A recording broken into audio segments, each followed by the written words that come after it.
성경 말씀 로마서 12장 1절 2절입니다. 로마서 12장 1절 2절.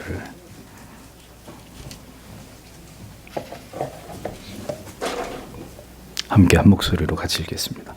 그러므로 형제들아, 내가 하나님의 모든 자비하심으로 너희를 권하노니 너희 몸을 하나님이 기뻐하시는 거룩한 산제사로 드리라. 이는 너희의 드릴 영적 예배니라. 너희는 이 세대를 본받지 말고 오직 마음을 새롭게 함으로 변화를 받아 하나님의 선하시고 기뻐하시고 온전하신 뜻이 무엇인지 분별하도록 하라. 아멘. 오늘은 웨스트민스터 대규리 문답 91문, 92문, 93문까지를 해설하도록 하겠습니다. 먼저 91문입니다. 하나님께서 사람에게 요구하시는 의무는 무엇인가? 하나님께서 사람에게 요구하시는 의무는 그의 계시된 의지에 순종합니다. 자, 여기서 말씀하는 사람이란 택하심을 입은 하나님의 자녀들을 의미합니다. 택자가 아니라면 그는 하나님께도 하나님으로부터 위임된 권위를 가진 부모님의 말씀도 그리고 목회자의 권고도 모두 무시하고 그가 그 모든 것을 없이 여길 것이기 때문입니다. 우리는 그럼 왜 하나님께 순종해야 되느냐? 그 이유는 하나님이 모든 만물의 원인자이시기 때문입니다. 하나님께서 존재하셨으므로 하나님에 의해서 이 모든 우주 만물, 억조 창생이 존재할 수 있기 때문입니다. 인간의 기원에 관해서 과학이 밝히는 바는 모두 이론과 가설에 지나지 않습니다. 그것이 과학의 한계입니다. 오직 성경만 인간의 기원에 대해서, 우주 만물의 근원에 대해서 정확하게 하나님이 우주 만물을, 인간을 창조하셨다라고 말씀하고 있을 따름입니다. 따라서 우리는 하나님의 피조물입니다. 우리가 무엇을 주장하거나 우리 자신의 생각이 모든 판단의 근거가 절대로 될 수 없다는 것을 그리스도인들은 인정해야 합니다. 모든 판단의 근거, 참 진리이고 절대적 진리는 오직 하나님의 말씀뿐입니다. 성경의 진리가 만물의 척도일 따름입니다. 인간이 만물의 척도가 아니라. 그러므로 하나님의 자녀들은 하나님과 하나님의 뜻이 무엇인지를 알아야 합니다. 그래서 오늘 우리가 읽은 로마서 말씀은 우리를 산 제사로 하나님께 드릴 것과 하나님의 선하시고 온전하신 뜻이 무엇인지를 분별할 것에 대해서 말씀하고 있습니다. 우리를 향하신, 나를 향하신, 나를 이 땅에, 이 시대에, 제가 요즘에 이 말을 많이 하죠. 나를 이 땅에, 이 시대에 존재하게 하신 하나님의 뜻을 알아야 우리가 그 뜻에 순종하는 자가 되지 않겠습니까? 존재하는 이유와 목적과 뜻을 모르는데 뭘 어떻게, 우리의 삶을 어디에, 어떤 가치를 위해서 우리가 순종하고 복종하에 따르겠습니까?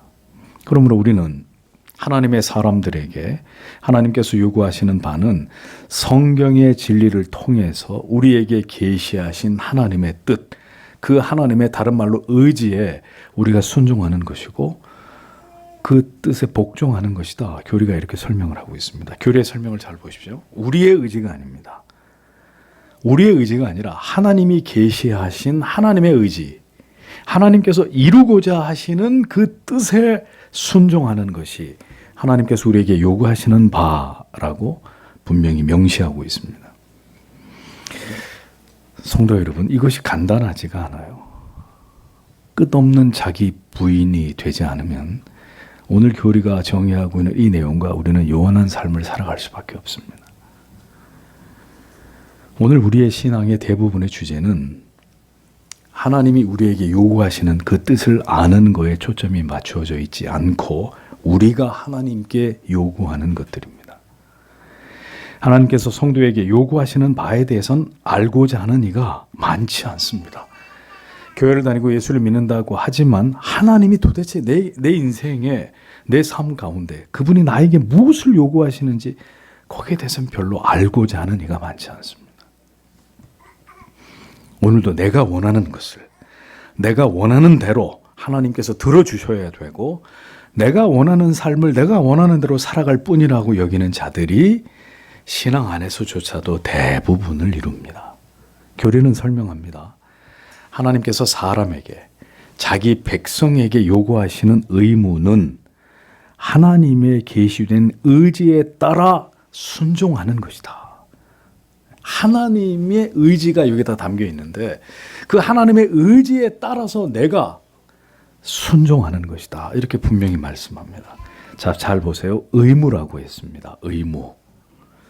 해도 되고 하지 않아도 되는 것이 아니라 내 마음대로 해도 괜찮은 것이 아니라 하나님의 뜻대로 반드시 지켜 행해야만 하는 것입니다.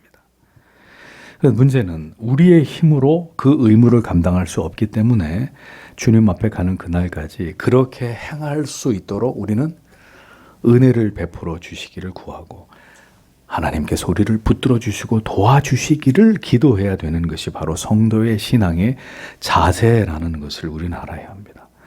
그래서 말씀과 기도라고 하는 이 두 가지의 축, 말씀과 기도, 믿음이라는 축은 말씀과 기도라고 하는 믿음의 축에 이 두 수레바퀴가 잘 굴러가야 그 믿음이 하나님이 기뻐하는 방향으로 가는 거예요. 말씀과 기도의 수레바퀴. 이것이 없이는 우리의 믿음이 결코 하나님이 기뻐하시는 뜻을 향해서 나아갈 수 없습니다. 자, 바퀴 축에서 바퀴 하나가 빠지면 어떤 일이 벌어집니까? 갈 수 있어요? 갈 수 없어요. 제자리를 뱅글뱅글 돌 뿐입니다. 의무라고 했습니다. 하나님께서는 우리의 의무를, 하나님의 의지를 성경의 계시 속에 다 담아주셨다고 합니다.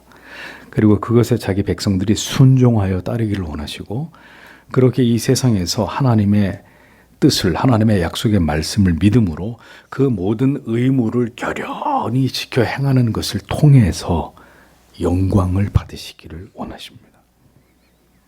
사람들은 자기의 욕망과 의지와 자기의 생각과 자기의 계획을 따라서 자기 인생을 살지만 구별된 하나님의 백성들은 자기가 원하는 삶이 아니라 진리가 우리에게 말씀하신 하나님이 명하신 그 삶을 어떤 순간, 어떤 상황, 어떤 때에도 이 하나님의 말씀을 곧게 붙들고 그 하나님이 원하시는 의지대로 움직여가는 것을 세상 사람들에게 보이고 저들의 정체가 뭐냐라고 할 때 저들은 하나님의 자녀다. 하나님이라는 신을 믿고 있는 그의 자녀들이다. 그의 백성들이다. 라는 것을 통해서 하나님의 존재하심이 세상 앞에 나타나고 하나님의 영광을 받으시길 원한다는 겁니다.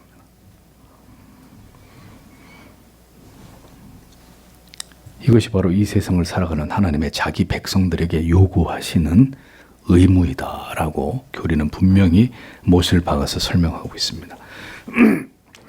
그래서 그 의무를 기꺼이 감당하기 위해서 필요한 게 뭐겠습니까? 우리가 신자가 되어야 하는 거죠. 예배를 드리고 성경을 묵상하고 기도를 하고 성도와 교제를 나누는 것이 그토록 지겹고 짜증나고 내 마음대로 하고 싶으면 하고 하기 싫으면 하지 않는 이런 태도의 종교 생활이 아니라 성도 여러분 기꺼이 그 모든 것을 따르고 대한민국에서 태어난 남자들은 모두 국방의 의무를 감당해야만 되듯이 반드시 그 의무를 지켜서 행함으로 우리가 하나님의 자녀인 것을 증명하고 나타내기 위해서라도 우리는 신자가 되어야 합니다.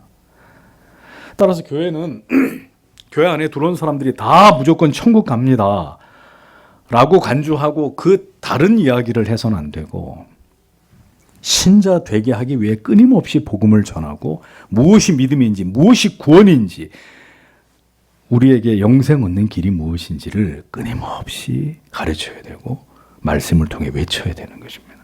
그래서 신자가 되어야 그 다음에 비로소 이 모든 하나님의 말씀이 의미를 갖기 시작하는 것이죠. 한 사람의 영혼 속에서. 신앙은 억지로 하기 싫은 것을 강제로 하게 할 수 없는 특징을 가지고 있습니다.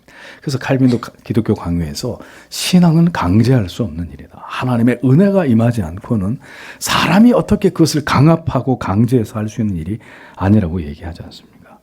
그것은 성경이 말씀하는 믿음도 구원도 아닙니다. 구원받은 모든 하나님의 자녀들은 이제 하나님이 우리에게 요구하시는 바 하나님의 의지를 계시한 그 말씀에 대한 순종의 삶으로 여기서 핵심은 자원하는 마음입니다. 기꺼이 주를 위해서. 그 자발적 순종의 삶으로 우리가 하나님의 자녀인 것을 이 세상에 나타내야 될 그 의무와 사명으로 살아가는 자들이라는 거죠. 성도 여러분, 이것이 바로 믿음입니다. 계시된 의지에 순종하지 않고 여전히 자신을 고집하고 그 거룩한 의무를 방만히 여기면서 자기의 뜻대로 고집대로 하나님을 신앙하는 것은 신앙이 아니든지 아니면 그 신앙의 크기가 매우 미미한 정도에 지나지 않기 때문이라는 것을 우리는 이 교리의 설명을 통해서 분명히 알고 있어야 하는 것입니다. 다시 얘기합니다. 신앙은 하나님 중심, 성경 중심, 교회 중심입니다. 거기에 나라고 하는 것은 끼워 넣을 수가 없습니다. 은혜를 구하고 주의 도우심을 구하며 그리고 기꺼이 그렇게 순종할 수 있는 마음이 언제나 하나님 앞에서 예비되어 있도록 하나님과 바른 관계를 맺고 은혜의 방편을 절대로 소홀히 하지 않는 성도의 삶이 반드시 존재해야 그것이 어디로 이어집니까? 하나님의 의지에 대한 순종으로 이어지게 된다. 우리는 이 사실을 잊지 말아야 합니다. 신앙의 의무가 존재한다는 것을 모르는 그리스도인들 많습니다. 신앙의 의무가 존재한다. 그게 무슨 얘기야? 내가 나가고 싶으면 나가고 내가 나가고 싶으면 마는 거지. 무슨 의무가 존재? 그런 하나님 같으면 골치 아픈데. 신앙에 거룩한 의무가 존재한다는 것을 모르는 그리스도인들, 하나님이 인정하시는 그리스도인일 수 있을까요? 하나님은 우리가 생각하는 것처럼 민주적으로 통치하지 않습니다. 하나님의 나라는 민주적이지가 않고 하나님의 주권적인 나라입니다. 하나님께서는 피조물들에 대해서 완전하시고 불변하시고 불가항력적인 권위를 가지고 계신 분입니다. 우리는 하나님의 법에 대해서 싫어하든지 좋아하든지 받아들이든지 거부하든지 할 권리가 하나님의 자녀들에게는 존재하지 않습니다. 하나님의 자녀가 아닌 경우에는 얼마든지 거부할 수 있고 멸시할 수 있고 부정할 수 있고 외면할 수 있습니다. 그러나 하나님의 자녀는 그 하나님의 법에 오직 절대 복종해야 될 의무만 존재합니다. 이것이 바로 하나님의 자녀와 하나님의 자녀가 될 수 없음을 분별하게 하는 분수령이 되는 거예요. 복종하느냐, 복종하지 않느냐. 복종할 은혜와 믿음을 구하느냐, 전혀 그런 것들을 구하지 않고 여전히 내 고집대로 내 생각대로 내 마음대로 사느냐. 이것이 바로 신자와 불신자를 갈라내는 기준이 되는 것이죠. 인간은 이성과 합리적 추론에 의해서 자신이 하고 싶은 것과 하기 싫은 것을 결정합니다. 그 이유는 주체가 자신이기 때문입니다. 그 판단의 주체가 자기 자신이기 때문입니다. 그러나 거듭난 하나님의 자녀는 오직 하나님과 하나님의 법이 주체이기 때문에 그 뜻에 절대 복종할 따름입니다.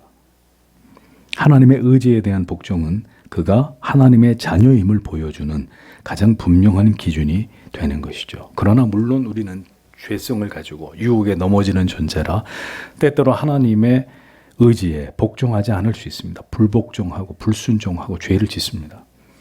그러나 우리가 하나님의 사람이라면 우리의 양심은, 우리의 영혼은 견딜 수 없는 가책과 괴로움과 고통을 느끼면서 내가 하나님의 뜻에 불순종, 그 하나님의 의지에 불복종함으로 죄를 지었다는 사실을 분명히 자각하게 되고 따라서 하나님 앞에 회개의 자리로 그리스도의 십자가 앞으로 나아가게 되어 있습니다. 그 사람이 신자입니다. 내 양만 내 음성을 듣는다고 말씀했습니다. 내 말을 듣지 않는 것은 그가 내 양이 아니기 때문이라고 주님이 분명히 말씀하셨습니다. 다음으로 92문을 설명하겠습니다. 하나님께서 사람에게 그의 순종의 법칙으로 처음 계시한 것은 무엇이었는가? 선악을 알게 하는 나무의 실과를 먹지 말라는 특별한 명령 외에 무죄 상태에 있는 아담과 그가 대표하는 전 인류에게 계시하신 순종의 규칙은 도덕법 곧 신앙생활의 법칙이다. 이렇게 되어 있습니다. 하나님께서 하나님의 자녀들에게 주신 순종해야 될 법칙으로 첫 번째, 가장 먼저 주신 것은 선악과의 실과를 따먹지 말라고 금하신 명령이었습니다. 그 명령은 인간이 무죄한 상태에서 인간이 죄가 저지러지지 않은 상태의 인간에게 주신 하나님의 명령이었습니다. 그러니까 아담과 하와는 하나님을 통해서 직접 이 명령을 받은 자들이었습니다. 하나님이 매우 구체적으로 이 첫 명령을 아담에게 주셨는데 창세기 2장 16절 17절에 여호와 하나님이 그 사람에게 명하여 가라사대 동산 각종 나무의 실과는 내가 임의로 먹되 선악을 알게 하는 나무의 실과는 먹지 말라. 내가 먹는 날에는 정령 죽으리라 하시니라. 이렇게 분명히 말씀하셨습니다. 먹지 말라. 먹으면 반드시 정령 죽을 것이다. 반드시 내가 너를 죽일 것이다. 라고 말씀하셨습니다. 이 특별한 최초의 명령 외에 하나님이 주신 또 다른 순종의 법칙은 바로 도덕법이라고 교리는 설명하고 있습니다. 이 도덕법은 타락하기 전 이미 인간의 마음에 새겨놓으신 그 도덕법을 가리킵니다. 인간이 죄를 짓기 전에는 이미 그 마음속에 완전한 도덕의 법이 존재했습니다. 하나님이 타락하기 이전에 인간의 양심 안에 이 도덕법을 심어 놓으셨습니다.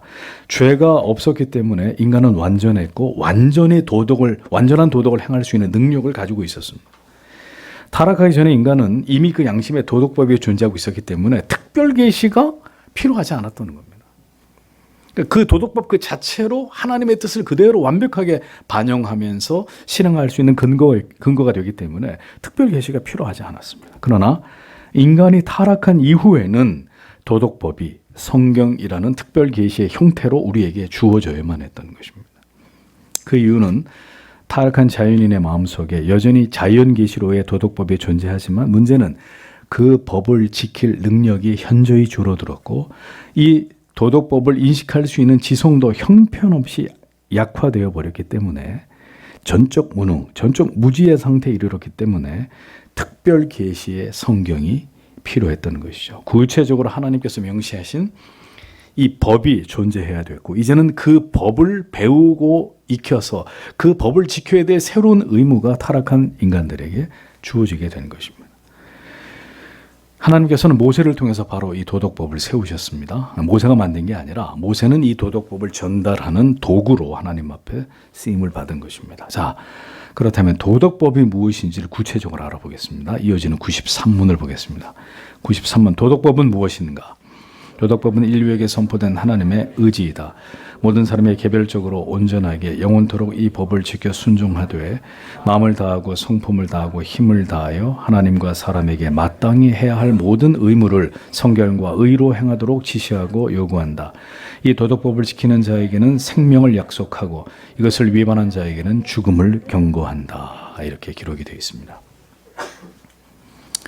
도덕법을 대유리문답은 어떻게 정의하고 있는지를 보십시오.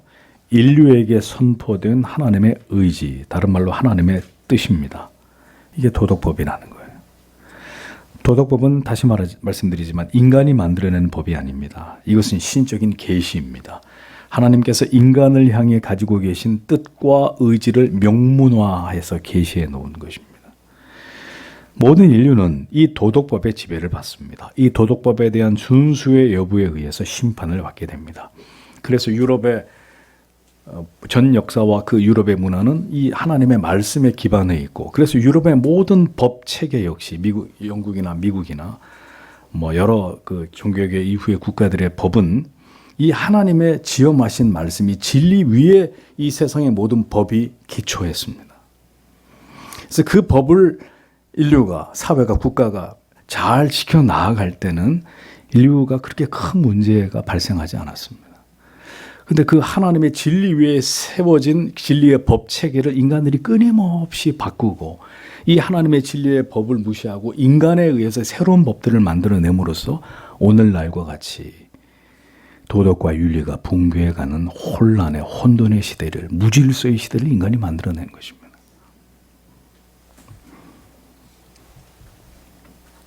모든 인류는 이 도덕의 법의 지배를 받아야 합니다. 이 도덕법에 대한 준수의 여부에 의해서 최종적 심판을 하나님 앞에서 받게 됩니다. 도덕법은 자연인들에게는 일반 계시를 통해서 그들의 마음에 기록되어 있고 신자들에게는 성경을 통해서 우리에게 분명하게 선포되어졌습니다. 심판의 날에 자연인들은 그들의 마음에 새겨진 그 불완전한 도덕법에 의해서 심판을 받게 되는데 그들은 충분한 증거가 있었음에도 불구하고 하나님을 끝까지 부인한 것과 그 모든 법을 어기고 죄악을 행하며 그 하나님의 법을 다 뜯어 고쳐서 인간이 중심이 되고 인간에게 유리한 법으로 고쳐서 그렇게 그릇된 법을 섬겨온 모든 날들을 통해서 반드시 심판을 받게 되는 것입니다. 신자는 도덕법의 준수의 여부에 의해서 구원을 받는 것이 결코 아니라 그리스도께서 우리를 대신하여 모든 하나님의 법에 순종하심을 통해서 또 주께서 십자가의 죽으심으로 이루신 그 의의 전가를 통해서 우리는 그리스도를 믿음으로 도덕법의 영원한 정죄에서 벗어나서 참된 구원에 이르게 되는 것입니다. 그럼에도 불구하고 도덕법은 신자의 삶에서 반드시 하나님 앞에서 지켜 행해야 될 구원받은 성도의 도리이고 마땅히 지켜 행해야 될 삶의 준칙으로서 이 도덕법을 지키지 않는 모든 것이 죄로 드러나게 되는 근거가 되는 것입니다. 이것이 칼빈이 얘기한 율법의 제3의 용도가 되는 것이죠. 도덕법은 모든 사람이 개별적으로 온전하게 영원토록 이 법을 지켜 순종하되 마음을 다하고 성품을 다하고 힘을 다하여 하나님과 사람에게 마땅히 해야 할 모든 의무를 성결과 의로 행하도록 지시하고 요구한다. 이렇게 교리가 설명을 합니다. 하나님은 이 도덕법을 개별적으로 그리고 온전하게 그리고 시대의 변천과 흐름과 사람들의 풍조와 사조가 변화되는 것과 상관없이 앞으로도 영원히 이 법을 지켜 순종하라고 말씀하셨습니다.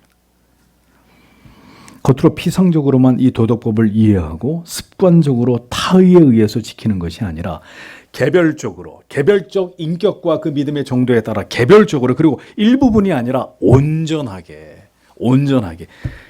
이것 가운데 내가 지킬 만한 것은 지키고 못 지키는 것은 그냥 던져버리는 불완전하게가 아니라 부분적으로가 아니라 온전하게 그리고 영원히 이 도덕법에 순종하라고 명령하셨습니다.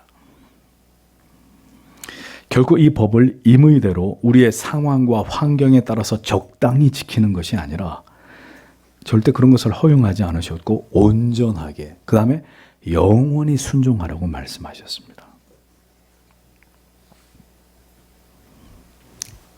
다시 얘기합니다. 시대가 바뀌고 사람들의 성향이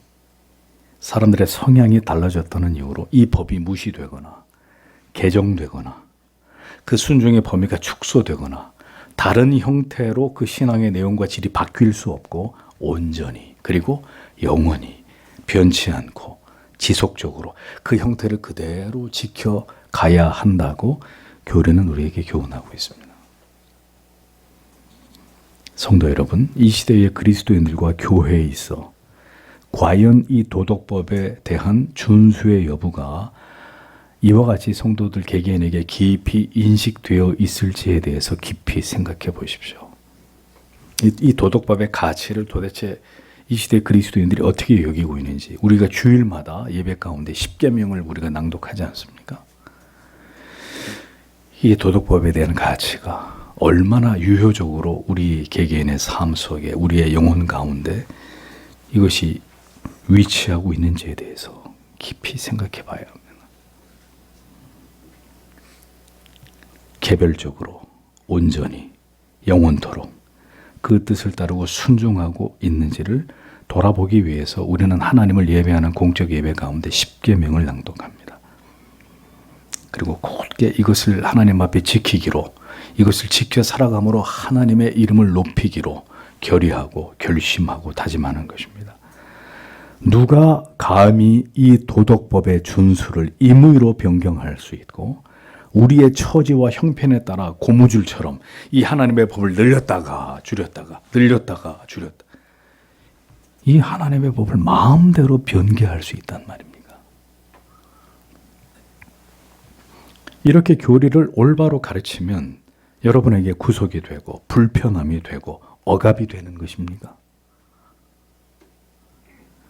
그렇다 하더라도 다른 방도가 없습니다. 목사는 이 진리를 전해야 하고 이 하나님의 법과 도를 여러분에게 강조할 수밖에 없습니다. 이것이 하나님이 우리에게 명하신 하나님을 어떻게 신앙함에 있어서의 유일한 길이기 때문입니다. 점점 더 하나님의 법이 무시되고 임의대로 변경되고 변질되고 있습니다. 이스라엘 백성들이 하나님께 심판을 받은 이유는 재차 말씀드립니다. 안식일을 범한 것과 우상 숭배였습니다. 오늘날 주일을 성수하고 이 화려하고 아름다운 세상에 등을 돌리고 경건하게 하나님을 신앙하면서 좁은 길을 가고자 하는 그리스도인들이 얼마나 되겠습니까? 이것을 허용하는 것이 복음주의입니다. 너 하고 싶은 대로 해. 너 하고 싶은 대로. 은혜 받고 기쁘고 감사하고 즐거우면 됐고 나머지는 너 하고 싶은 대로 네 편한 대로 뭐 어떻게 믿든 하나님은 좋은 하나님이고 선하시고 사랑 많은 하나님이기 때문에 괜찮아. 쉽게 얘기하면 이게 복음주의입니다. 그러나 개혁주의는 신행일치를 이야기합니다. 코람데오 하나님 앞에서 하나님의 주권, 하나님의 영광, 하나님의 뜻 그것이 우리를 움직이는, 우리를 있게 하는, 우리를 살아가게 하는 원동력입니다. 삶의 목적과 이유입니다. 이것이 복음주의와 개혁주의의 차이입니다. 모두가 여전히 자기를 사랑하고 우상을 숭배하고 있지 않은지 정말 우리 자신에 대한 깊은 성찰이 더욱 필요한 시대입니다. 왜? 인간이 자꾸 하나님의 자리로 기어 올라가고 많은 교회들이 그걸 방조하고 방치하고 있기 때문에 그러니까 뭘 해도 괜찮고 상관없다고 얘기하니까 우리는 이 도덕법 앞에서 이렇게 말씀드리면 여러분들이 이제 도덕법을 열심히 지켜야 된다. 이게 안 지키면 큰일 나는 거구나. 또 이렇게 또 어린아이처럼 받아들일까 봐 걱정이 되는데 우리는 이 도덕법 앞에서 사실은 그것을 하나님을 경외하는 마음으로 지켜야지라고 매일 매순간 마음을 먹지만 사실은 이 도덕법 앞에서 인간의 전적 무능을 매일매일 절감합니다. 머리로는 다 압니다. 그런데 삶으로, 마음으로, 내 감정으로, 내 행위로는 이 하나님의 법을 도무지 쫓아가지 못합니다. 그러하게 우리는 예수 그리스도를 바라볼 수밖에 없고 그 영원하신 대속의 공효에 기댈 수밖에 없는 존재라는 사실을 절감하면서 살아가는 거죠. 그래야 오늘도 이 하나님의 법을 온전히 지킬 수 없는 내 자신 때문에 절망하는 것이 아니라 십자가를 굳게 붙들어야 하고 주의 도우심과 성령의 은혜로 힘써 이 도덕법을 지킴으로 우리가 하나님의 자녀됨을 이 세상에 드러내야 될 거룩한 의무와 사명을 감당할 힘을 나에게 주시기를 매일매일 하나님 앞에 간구하는 것입니다. 간구하는 것입니다. 주여 그렇게 살아가도록 하나님을 영화롭게 하는 삶을 살아내도록 주여 나를 붙들어 주옵소서 간구하는 거예요. 순종에 있어 그 내용이 어느 정도여야 하는지를 보십시오. 마음을 다하고 성품을 다하고 힘을 다해서 하나님을 향해서 그 다음에 사람들을 향해서 마땅히 행해야 될 모든 의무를 성결과 의로 행하도록 요구한다. 무엇이 도덕법이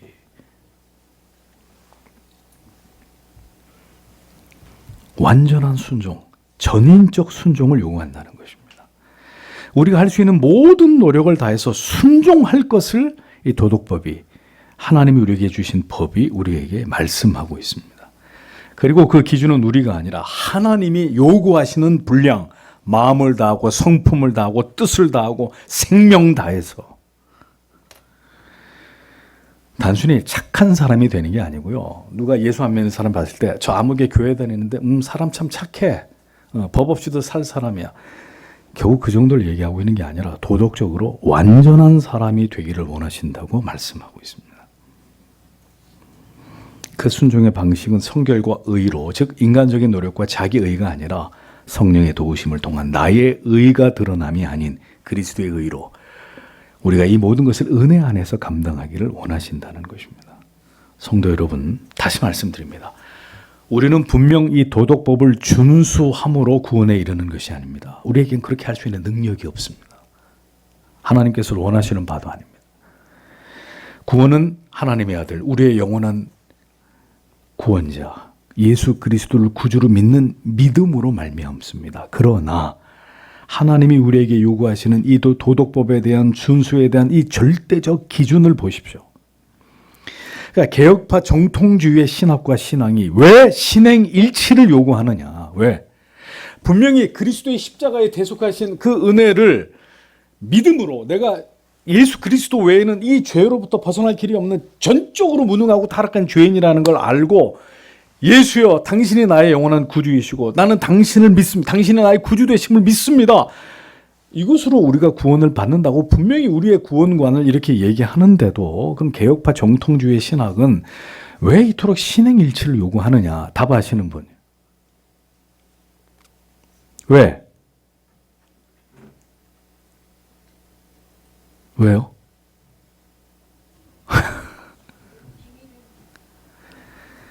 이 도덕법을 우리에게 주신 하나님의 뜻과 목적이 있는데 그게 뭡니까? 인간의 제일된 목적. 결국은 하나님께 영광을 돌리는 삶을 우리가 목숨이 붙어있는 그날까지 나를 통해 하나님의 존재하심을 이 세상 가운데 드러내는 하나님을 영화롭게 하고 우리에게 이 같은 구원의 은혜를 베풀어 준 그 하나님의 존재하심에 대해서 영원토록 그를 즐거워하면서 살아가야 될 그 숭고한 의무가 우리에게 있기 때문입니다.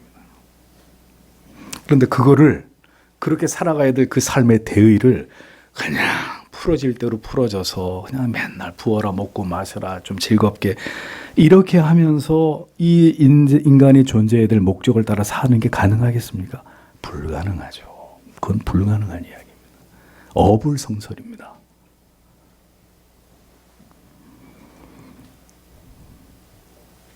그러니까 우리가 도덕법을 지켜서 구원받는 것은 아니나 인간이 존재하는 목적은 이 같은 구원의 은혜를 베풀어 주신 하나님의 그 이름을 찬란히 빛내고 드러내기 위한 세상과의 성별됨을 통해 우리의 독특한 삶의 방식을 통해서 그 하나님의 존재하심을 드러내기 위함이기 때문에 이 도덕법을 따라 부단히 이 법을 지키며 살아가는 삶으로 하나님을 드러내야 될 이 필연적 의무 때문에 우리의 존재의 이유 때문에 신자는 그렇게 해서 이 하나님의 말씀을 따라 살려고 하는 겁니다. 그걸 보여주려고 해요.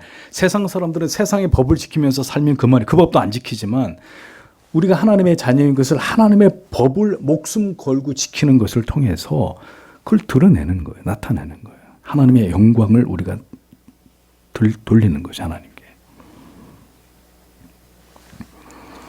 신자는 부단히 이 계명을 따라 살아가기에 힘쓰되 그렇게 살도록 날마다 은혜와 하나님의 도우심을 구하되 우리의 연약함으로 쓰러지고 넘어지고 죄를 범하는 것에 대해서는 그리스도의 십자가를 통한 대속의 은혜로 날마다 다시 일어설 힘을 얻으면서 다시 이 법을 지키고 살아가는 그 성도의 성별됨을 세상에 나타내야 될 사명이 존재한다라는 것을 잊지 말아야 한다는 것입니다. 이것을 이렇게 잘 정리를 하셔야 되는 거예요. 이 도덕법을 지키는 자에게는 생명을 약속하고 이것을 위반하는 자에게는 죽음을 경고한다. 이 얘기는 예수 십자가를 굳게 붙들고 이 믿음으로 천국에 가는 것이고 그리스도를 놔버리면 위반하는 자에게 죽음을 경고한다. 그리스도를 놓는 순간, 그리스도가 우리에게서 떠나가시는 순간 우리는 이 율법의 요구를 지킬 수 없기 때문에 죽음의 영원한 죽음의 지옥의 영벌에 이르게 된다. 그 말이 되는 거예요. 그러니까 그리스도의 십자가를 물론 우리가 붙드는 게 아니라 붙들리는 것이지만 그러니까 항상 양쪽을 다 얘기한단 말입니다. 붙들리는 것이지만 우리도 굳게 사도 바울이 얘기한 대로 예수 그리스도라는 고상한 지식을 가지고 오직 십자가만을 사랑하면서 내가 그 길을 간다. 그런 마음으로 이 믿음의 경주를 이 땅에서 감당해야 된다는 것이죠. 도덕법을 지킴으로 생명을 얻게 하신 이 원리는 전혀 변함이 없다라는 말입니다. 그 기준이 전혀 낮아지거나 변동되지 않았다는 뜻입니다. 다만 이 도덕법을 완전히 지키지 못하는 인간의 타락과 무능으로 인해 우리는 이제 둘째 아담으로 이 땅에 오신 그리스도를 통해서 그리스도의 순종하심으로 이 모든 도덕법의 순종이 성취되었음을 알아 예수 그리스도를 더 존귀하게 여기고 그리스도를 더 의지하고 그 십자가의 대속의 공로를 귀하게 여김으로 날마다 우리의 죄와 연약을 주께 맡기고 우리가 넘어지고 쓰러질지라도 계속해서 하나님의 법을 지키고 성도로서의 삶을 이 땅에서 살아가야 된다라는 사실을 잊어서는 안 된다는 것입니다. 도덕법을 어김으로 거듭난 성도가 멸망의 심판을 당치는 않지만 이제 중요한 얘기입니다. 우리가 거듭 이 죄를 우습게 여기고 이 하나님의 법을 어기게 되면 하나님의 은혜의 풍성함과 그 친밀함으로부터 급격히 멀어지게 되고 은혜가 메마른 상태로 곤고함 가운데 습관과 형식만 남은 종교 생활로 우리의 신앙이 퇴색될 수 있다라는 사실을 기억하셔야 합니다. 영적인 깊은 침륜에 빠지게 되는 것이죠. 도덕법은 그렇게 우리가 하나님을 사랑하며 표현이 되는 것이고 이에 부족함을 느낄 때 더 하나님의 사랑과 풍성하신 그리스도의 십자가의 은혜를 구해야 될 이유가 된다는 사실을 우리에게 깨닫게 해주는 거죠. 도덕법에 대한 분명한 이해가 있을 때 거룩한 눌림 앞에서 십자가는 더 위대해 보이고 그리스도를 더 아름다우신 존재로 우리는 인식하게 되는 것입니다. 이것이 도덕법을 통해 우리가 얻는 유익입니다. 법은 강력한 것입니다. 그러나 그 법보다 더 큰 것이 값없이 죄인들에게 베풀어 주신 예수 그리스도의 십자가의 구속의 은혜임을 잊지 않으면서 그 갚을 길 없는 은혜와 사랑을 기억함으로 하나님의 법을 사랑하고 그것을 지켜 하나님을 영화롭게 하는 삶을 살아가는 일에 성도와 성도의 가정과 교회는 이 악한 시대 속에 최선을 다하는 그런 존재들, 그런 가치들이 되어야 한다라는 것입니다. 이 말씀을 분명히 기억하시는 우리 모두가 되어야 될 것입니다. 오늘도 주신 말씀을 생각하면서 하나님 앞에 간절히 기도하도록 하겠습니다.